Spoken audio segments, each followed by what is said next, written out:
wife gave me one very important piece of advice. She said, make sure you know what the time limit is tonight so you don't talk these poor people's ears off, and I will do that. So tell me, what time should I stop? 10 minutes, and then we can do some Q&A. 10 minutes? Okay. Oh, gosh. I build it as a 9-year retrospective. 10 minutes. I can do it. Excellent. Great. Well, I'll just briefly tell you a little bit about New World Angels. We're now in our 9th year, which I used to be really impressed by until I sat next to Bill McMillan there, who told me his group just completed their 28th year, or into their 28th year, so we have a ways to go. But that said, knowing what I consider the true magic that it takes to keep a structured angel group together and functioning, I'm proud of our accomplishment, and even more so his groups. And this group's, it's great. We really are, I think, perform a very extremely important service to the community, also to entrepreneurs, and while we also try to create a great deal of private wealth for ourselves. So New World Angels was started formally in December of 2003. We evolved out of a networking group, which was called the Internet Coast Accredited Investors Only Group. I think many of us know Gene McGuire for years had administered that group, and for years they had kind of had a project. Well, let's put some dollars to work behind some of the companies that we see here coming out of what was then billed as the Internet Coast. And I think when this was 2003, you remember the RIP for the .com era had long been planted and sounded, but yeah, there was a core group of people who said, you know, there's still something to this. And by the way, it was the lightweights, and forgive the term, but the lightweights in terms of the entrepreneurs that had to, like, you know, kind of ran away with their tail between their legs. There's still a committed core of really fantastic teams of entrepreneurs with great technologies that were still pounding the pavement in 2003. And a number of us thought, hey, you know what? Valuations are down, and you know, so the supply of deals is down, and capital is down. We're all feeling a lot less wealthy than we used to. But you know, angel investing we tell ourselves it's all about dollars and cents and ROI. But it really is much more than that. It's an activity you can't help but do. You can't help it. It gets under your skin. It becomes part of it's part hobby, certainly part of an asset class that you can't get meaningful exposure to otherwise. And it becomes more than that. And part of a structured group, it becomes a layer upon layer of friendships and secondary and tertiary business relationships that you have with fellow members. And so I just want to salute you as kind of fellow comrades in arms for kind of keeping the flag up during the tough times and the good times, and doing the good work that you do. So, gosh, I had a list of 20 topics. I'll spend 2 minutes explaining who we are, what we do, and then if you could throw out some topics, I'll just kind of try to keep it 2 minutes at a time, because otherwise I'm going to spend 15 minutes on one topic and disappoint myself and you. So we are 40 accredited investors. We have 2 chapters. We started as a Tri-County chapter here in South Florida. We felt that was very important to getting a good, not only deal flow, but a good cross-section of skill sets within our angel investor group. In 2008, we started the Tampa Bay chapter. It was started by a member who was transferred by his firm to Tampa Bay, and he linked up with another angel who had recently relocated from North Carolina, who said, you know, where are the angel groups here? And so the 2 of them invited me to come over with a friend, and we said, I guess we could try this. And to my surprise, the board said, sure, we've got enough you know, in the reserve, so let's see what it would look like. And so from day one, we've run it as the Tampa Bay and the South Florida chapter as an integrated whole. So we have proportional board representation, and every month we tie the 2 chapters together by video conference, effectively, yeah, video. And it works quite well. We bounce the questions back and forth. It's a very kind of collegial, even-handed treatment between and among members. And we find that it's worked extremely well in terms of quality of deal flow, and just making it a much more interesting experience for our members to hear critique from, you know, our members in Tampa Bay tend to be, their backgrounds tend to be more on the traditional industries, you know, just distribution, merchandising, retailing, manufacturing, etc. So there's not quite the same kind of new technology orientation of many of the members in Tampa Bay as we have here in the Tri-County area, south, what I call the Tropic Coast. But they have deeper pocketbooks in some cases, and they bring a discipline that some of us in new media and new technology don't have. They ask some questions, and sometimes you're like, Why is that relevant? How do I even translate that in this industry? But when you're actually forced to do that, it often uncovers either a great opportunity or a significant risk that you might have overlooked. Like many of the groups, we meet 11 times a year. We get anywhere from 20 to 40 business plans every month. We outsource almost all the internal operations in the front office because every one of us as members either has a business we're running, or we have a lot of members that are retired and seasonal, and so they're not here and frankly wouldn't be willing to do the work. And so we, from that 20 to 40 business plans we receive, we will really seriously look at the top third, invite 6 of them in for live screening, and from that 6 pick 2 to present to the monthly dinner meeting, much like we're having here tonight at the Angel Investor Forum in Florida. We do about 2 deals a year. We try to do 3, but we find that internally, without professional management and being wholly member managed, member driven, et cetera, aside from the operations that we outsource, it's just hard to get consensus. It's hard to get good due diligence done on more than 2 deals a year, but we're coming close.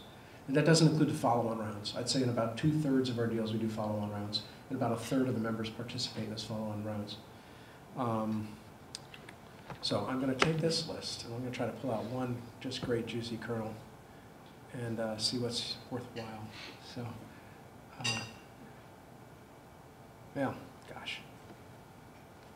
I'll talk a bit about trends, okay? Something that, I'm fortunate enough to go every year to the Angel Capital Association meeting run, and that's a fantastic resource to all of us, that whether we're networking models or structured angel groups or committed fund, they have great resources and tools, and there's a good repository of knowledge in their website, and their affiliated foundation, the Angel, I think it's called the Angel Educational Forum. So I recommend that one to everyone, whether you're an investor, entrepreneur, or service provider, just on kind of, like continuing ed. But increasingly, and as I was sharing a drink with somebody at the bar there, something I don't think we heard quite the same emphasis on 5 years ago, we will and we do now, and it's kind of ingrained in our thinking, is that as the whole thought process of exits.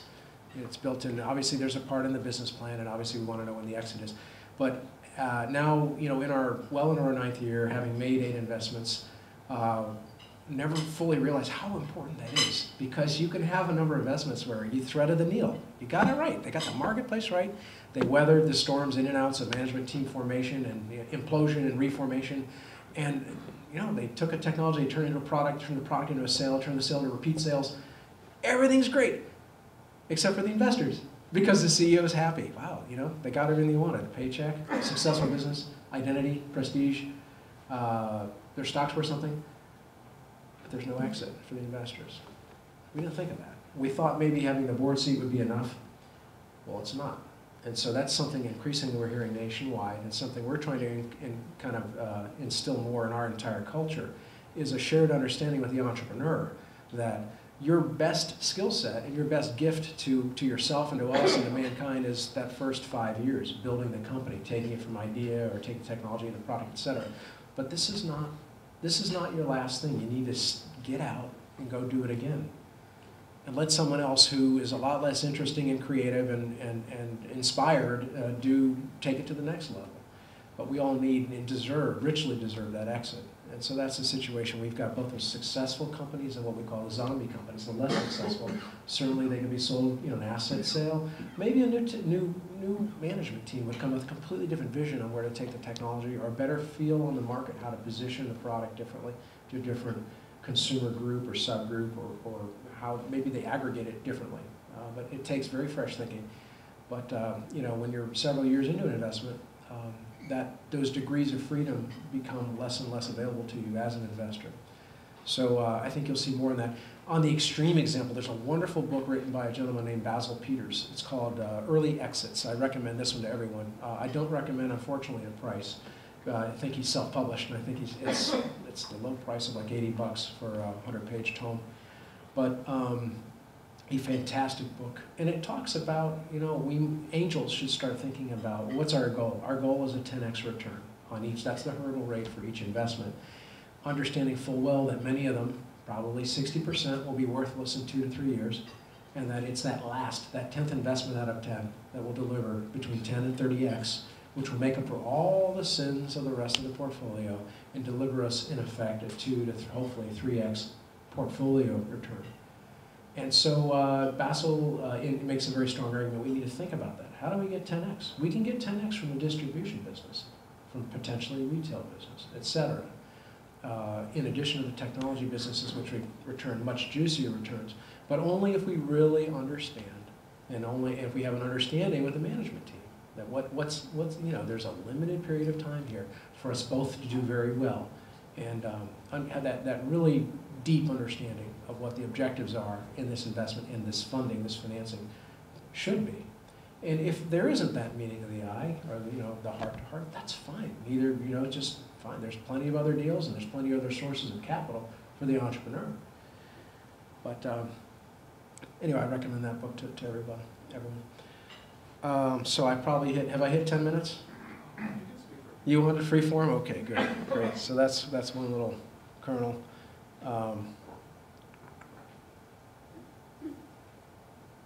Angel investing. So it's not a science.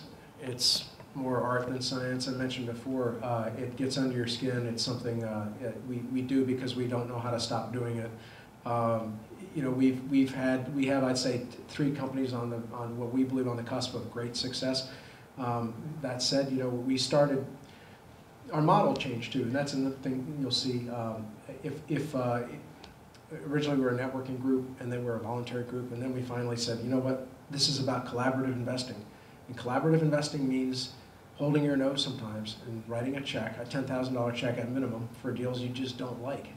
But you understand that this is one of the few ways, unless you've got connections into the best venture capital funds that, by the way, are no longer doing early stage investing, and you're willing to stroke a check for $500,000 for professional management and 8-year contract with 10-year contract with 2 renewable 1-year terms on top of that. This is kind of it. Otherwise, you're not getting diversification. You're not getting access to crowdsourcing, the mass mind, which is extremely powerful. I have to say, when you've got 35, 40 accredited investors who have been successful in their own realms, all with their eyes on one deal, not just within vertically, but horizontally. The various skill sets within the industry, within the business itself, but then deeply within the industry, understanding every step of the supply chain, the value chain, is extremely powerful. Now, the flip side is the challenge. How do you harness that brain power, and how do you make it work, and how do you get an investment done with all the friction, so von Clausewitz would call it, the friction of an organization in getting it done, is extremely challenging with non-professional management. Talk a bit about that. Why don't we have professional management? The dollars are too small.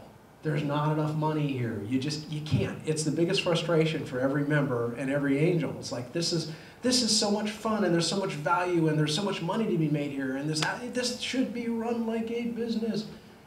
It ain't a business. It can't be a business. It's just the worst conundrum in life. But angel groups themselves are not-for-profit, member-managed, etc. I mean, we're trying to make a profit, but we're like all the other wonderful things in life that aren't businesses, your church, your synagogue, your Boy Scout troop, etc.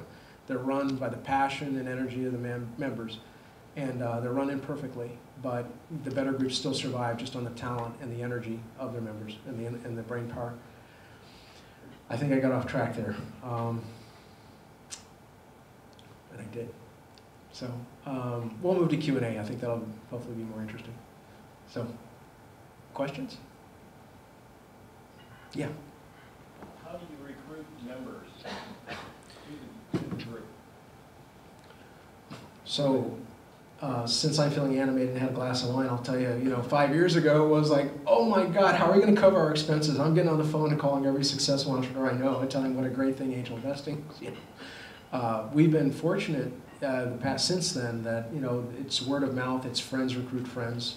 We don't market really. We have a 3-part brochure. We sponsor a couple events every year. Not like, my hat's off to my colleague at Gold Coast who sponsors a lot of groups, and I think it's an important part of the ecosystem here in South Florida statewide. We don't do that. We don't really have a budget. We keep our dues extremely low because our members are cheap, and I think we have a healthy recognition that it is a delicate thing, and you can wear out burnout members, and you can burn out everybody if you try to do too much. So it's word of mouth. And for the first time ever in this interesting new normal, we've had 100% renewal this year. of members. So, I mean, that makes my job a lot easier. So let's, truth in advertising, in a bad year, 2008, we had 65% renewal. We lost a third of our members. And it primarily was economic. It was fear, honestly. People, when you look at the profile of an average angel investor, folks with a net worth of greater than $5 million, they don't come to our meetings mostly. They don't. They wait till their retired CEO friend who tells them this is a great deal, comes to them and says, you need to get in on this, give me a check for $200,000.